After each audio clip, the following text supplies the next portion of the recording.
Hello,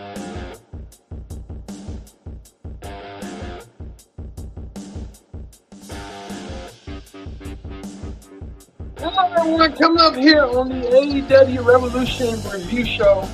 What a revolution it was. AEW had review for Revolution. A lot going on. We talk about all the matches and stuff that we talked about. Sting's final match. The Stinger gives his final farewell on Revolution this March 3rd. What an amazing 4-year career for Sting. Sting's doing we'll talk about it. It's Pro Wrestling Show presents the AEW Revolution Review. Start right now. Hello, everyone. Welcome to this edition of the Pro Wrestling Show. I'm your host, as always, Kenny Dix here for our Pro Wrestling Show special, the Revolution Review Show. Talk about Sting's last match. But first thing first, join in the conversation using the hashtag Pro Wrestling. You know, connect. But don't forget to subscribe. Subscribe is caring. Tell a friend, call a friend, hit that subscribe button so you won't miss a thing. Man, we're getting all here throughout Sting's farewell match, but last night was real late. This is a late post, but hey, long as we talking about the day after, that's all that matters. But what a revolution it was kind of like AEW's best show today. Revolution. We'll get to it coming up. Also, too, we have some breaking news to report from WWE about the Hall of Fame, but we'll probably break that in a little bit. You coming in right now. A little bit. We'll tell about Paul Heyman being inducted into the WWE Hall of Fame. Heyman, known for his reputation in ECW. We'll get that in a little bit. All right, let's not waste no time whatsoever. Let's get started with the Revolution Review Show. We're going to kick things off with this. We're going to kick things off with the TNT Championship match. Christian Cage set to defend the championship against Daniel Garcia. Red Hot Daniel Garcia being put in a match tonight.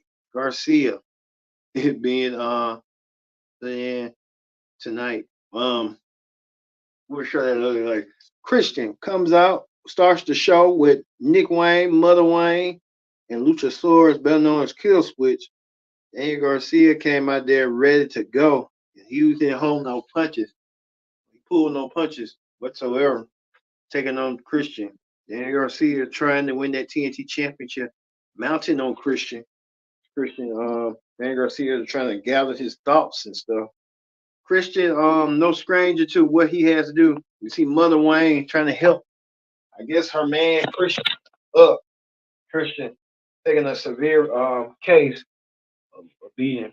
Even Daniel Garcia playing a playbook out of Kurt Angle right here. Kurt Angle with the ankle lock. Christian knows a thing too about taking ankle locks from Kurt Angle way back in the past. I think Christian kind of thought it was like the early 2000s and stuff with Kurt Angle and stuff.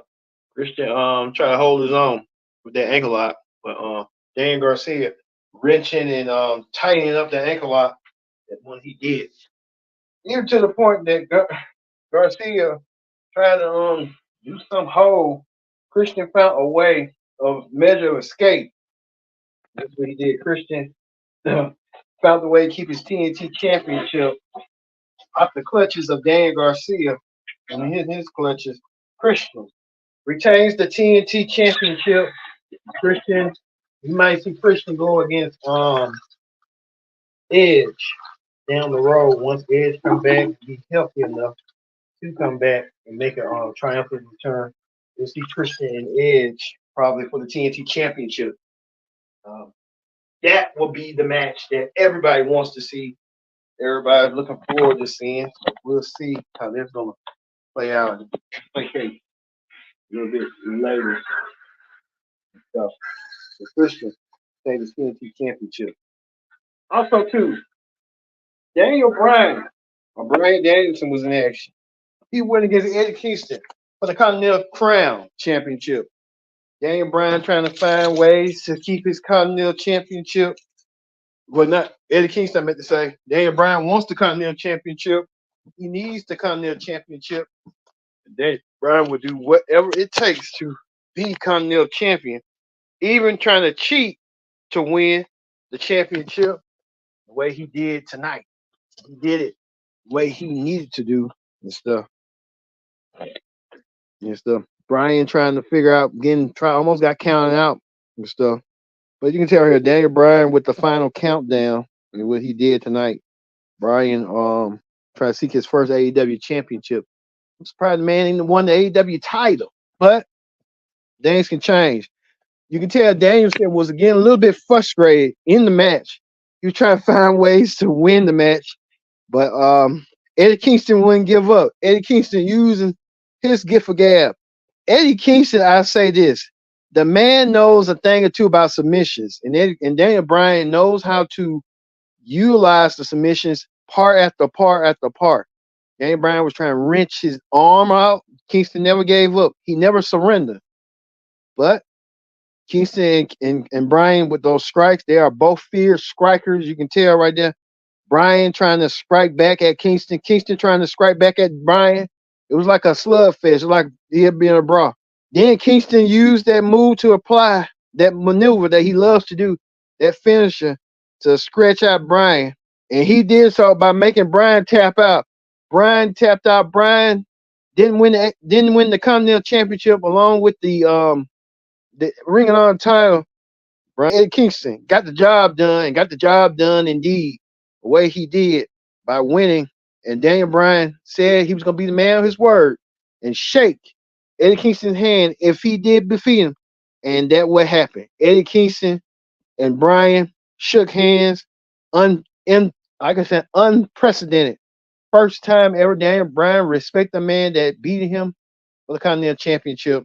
And now Bryan will get Kingston his flowers what he did tonight.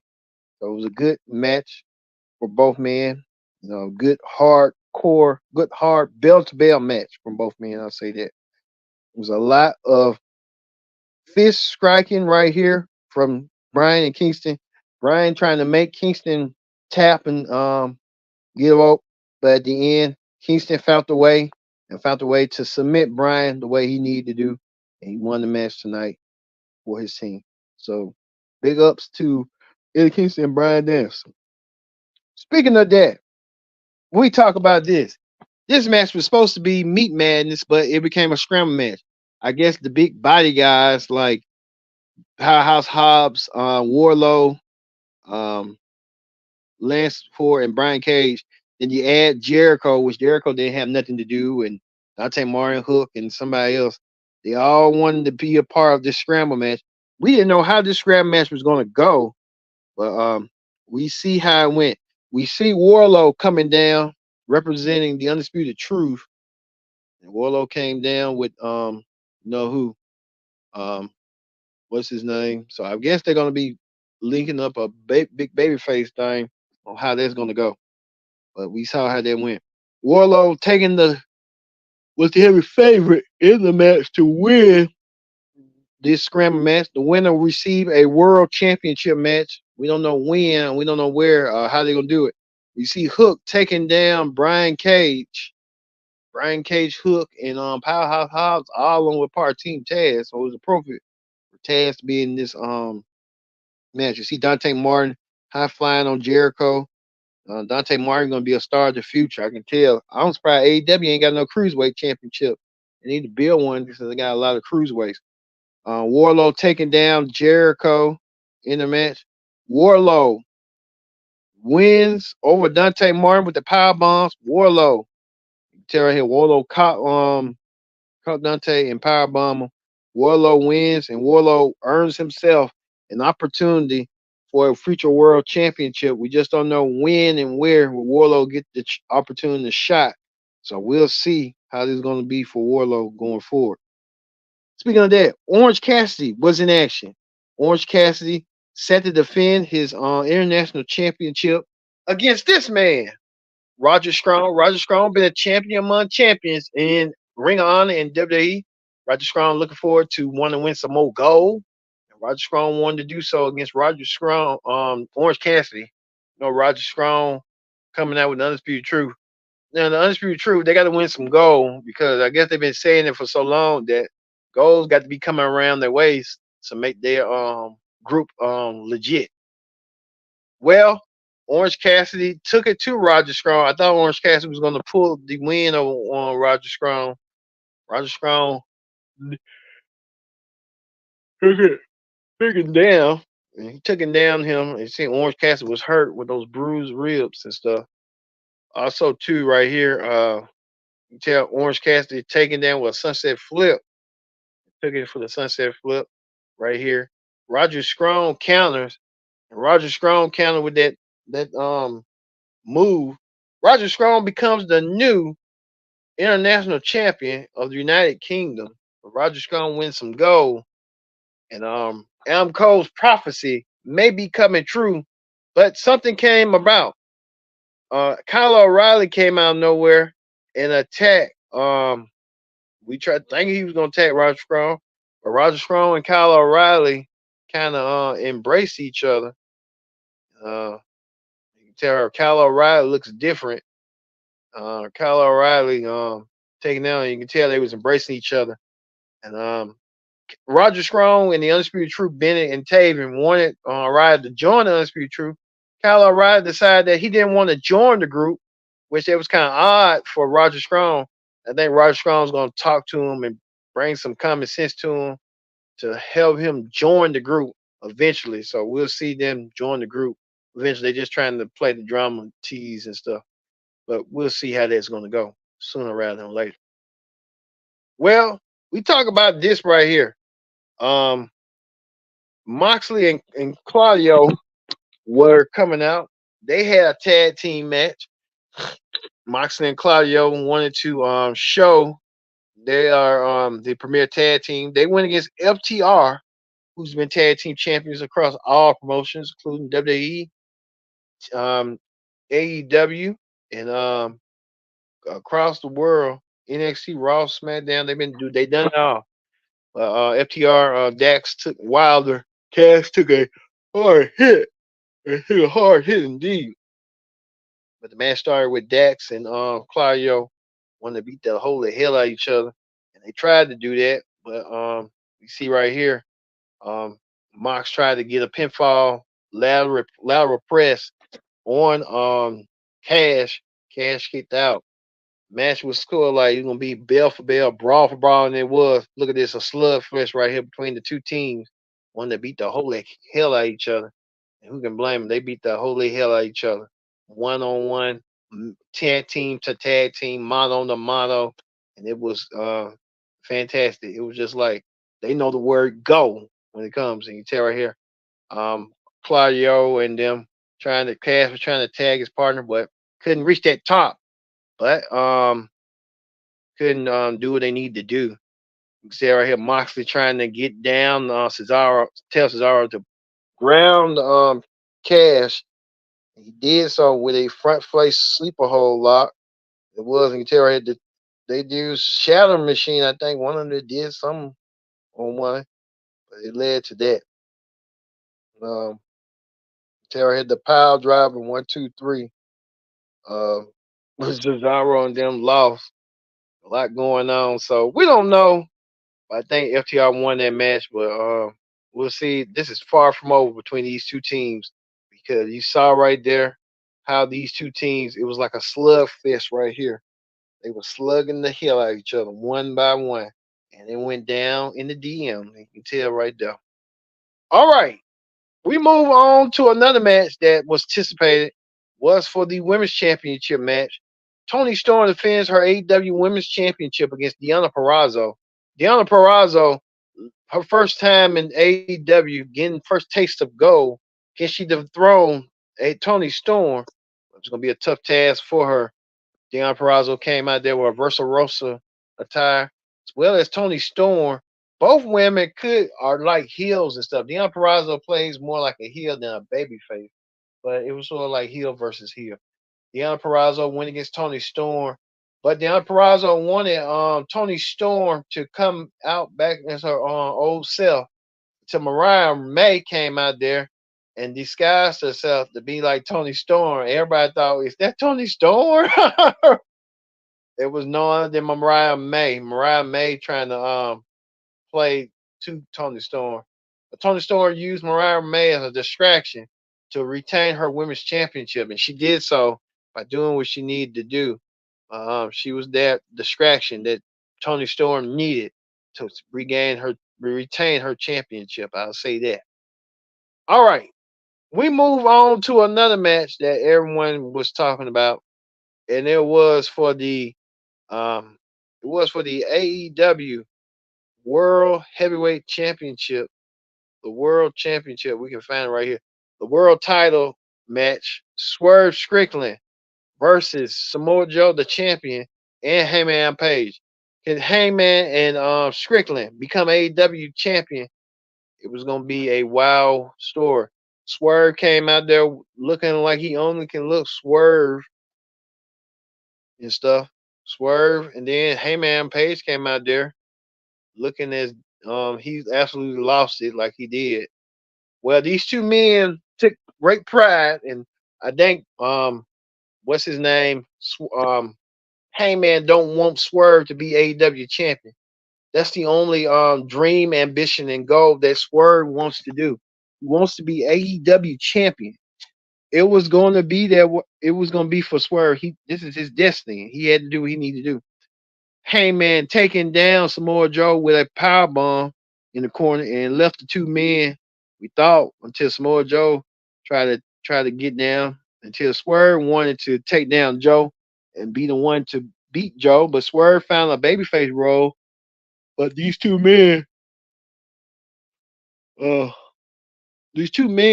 Swerve and Hangman, looking at each other face to face, and you can tell face to face they hate each other, they can't stand it. They don't want neither one of these men don't want neither of them to be AEW champion. But that was the price they had to pay. Well, Heyman tried to take down Samoa Joe, but Heyman found an object and took down Swerve and took Swerve down. Samoa Joe capitalized on Swerve, and Heyman was trying to get the referee's attention, but Samoa Joe found the way, and Samoa Joe retains his AEW championship. So Samoa Joe retains the AEW title by all means necessary. One thing about Joe's going to do what he needs to do to retain his AEW title. Samoa Joe barely escaped that night with the AEW title around his waist. That's something I'll say about Samoa Joe. Samoa Joe knows a thing or two about playing games, and Joe's good at that. And I'd say that Samoa Joe um, found a way, and Samoa Joe retains his AEW title. He need to be. So I wonder who Samoa Joe's going to do next. So we'll see what Samoa Joe's going to do. Coming up was Sting's last match. The Stinger, 40 years in wrestling, spans from UWF, NWA, WCW, TNA, WWE, and now AEW. Sting has done it all, won all the championship, win against all the top guys. Next boy, Ric Flair, Hulk Hogan, Bret Hart, Kevin Nash, the NWO, you name it. Sting had a fingerprints and stuff. And we here at the Pro Wrestling Show want to thank you, Sting, for every contribution you did in wrestling from the 1980s throughout and beyond.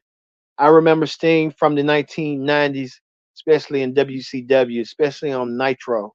Sting played an eminent part on WCW Nitro, and he made a lasting effect on me and everybody else.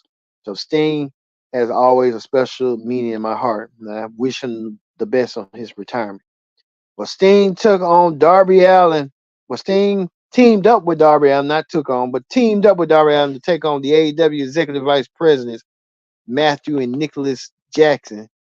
Could the Young Bucks dethrone Sting on his last match, or will Sting go on top and ride on to the sunset, being a champion, being undefeated in AEW?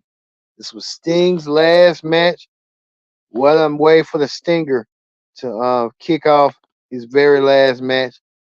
I'll say that about Sting. Sting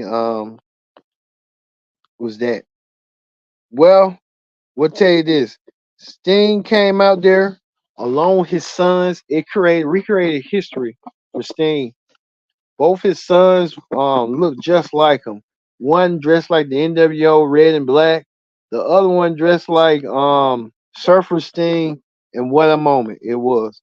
Nature Boy Ric Flair and Ricky the Dragon Steamboat, no stranger to the Mid Atlantic area, came out there to watch this match and be a part of it. As you see right here, the Young Bucks came out wearing robes and stuff. I don't know why they wear robes. It was just ridiculous. I don't know why they do ridiculous stuff. But the Bucks came out there to take on Sting. So how that went down.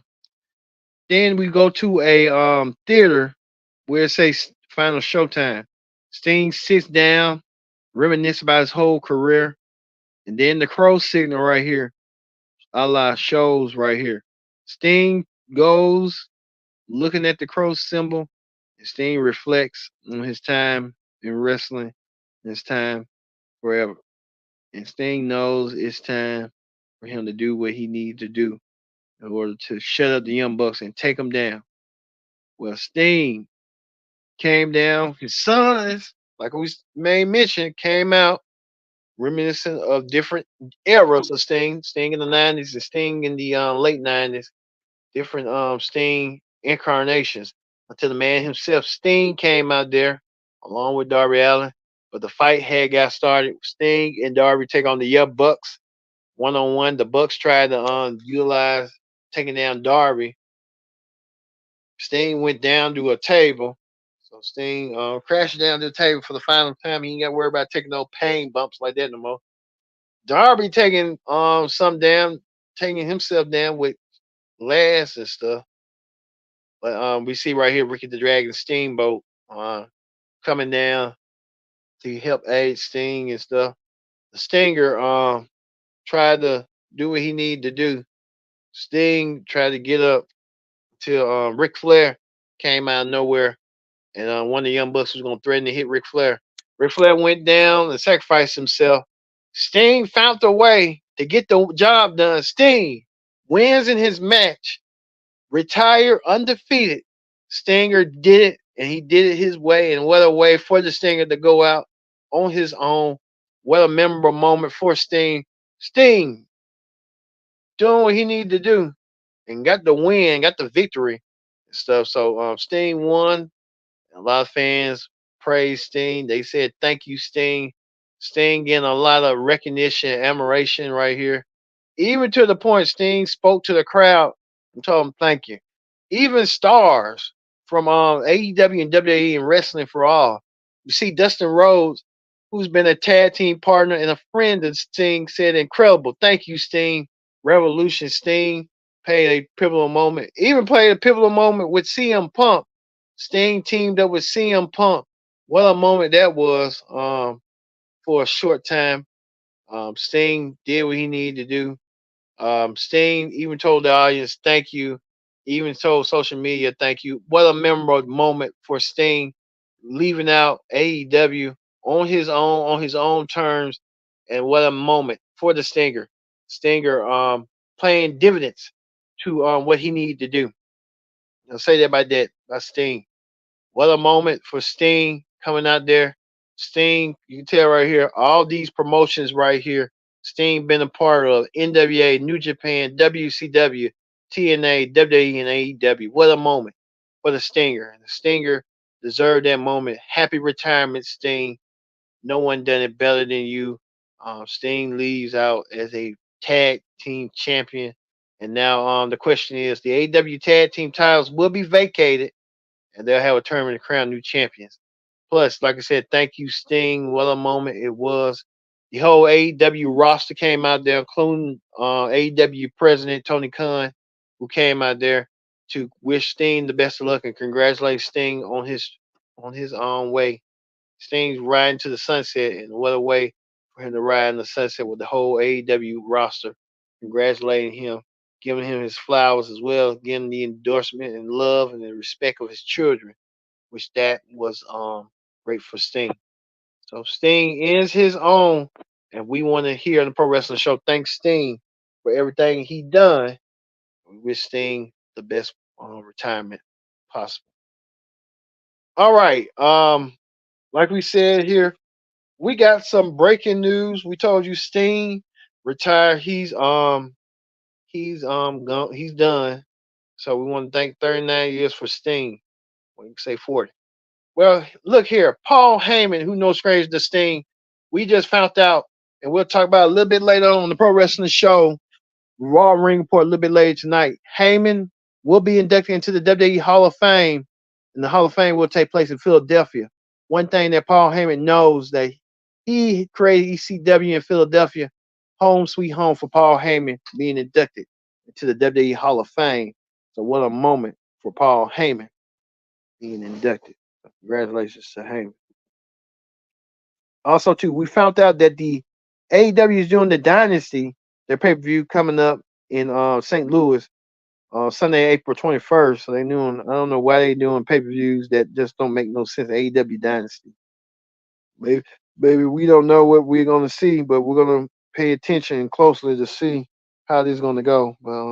We'll see. Like we said, we got most Steam memory.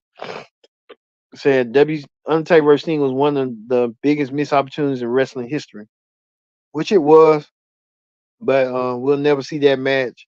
You can always fantasy book it, playing on a game, and you just go from there. But we will want to see something like that. Also, too, we told you about Paul Heyman earlier. Heyman being inducted into the Hall of Fame. Roman Reigns said he acknowledges Heyman. Heyman will go into the Hall of Fame. Legendary manager from WCW, AWA, WWE, ECW. Heyman done it all. So, what a remarkable moment. But this is, before we go, this is Sting's accomplishment right here. Winning all these titles. Sting win the WCW title, the WCW International title, the NWA Championship. Sting competed for the WWE title against Seth Rollins and win the match. Sting being inducted to the WWE and TNA Hall of Fame, and Sting leaving as champion, AEW Tag Team Champion. So what a moment for Sting. All right, we're talking to you about the AEW Ring Report. This coming up Wednesday. What's next for Hangman and Swerve? What's next for life after Sting? What's next for Samoa Joe after this? So we'll see. So we'll see you on the Pro Wrestling Show tonight with Paul Heyman. I'll give you a little bit more details on what's going on with Heyman being inducted to the Hall of Fame. We'll get to that coming up. But we're gonna leave it with the icon known as Sting retiring on his own terms, leaving as a champion and leaving with AEW as good goal. I've been your host, Kendrick Dixon. So long.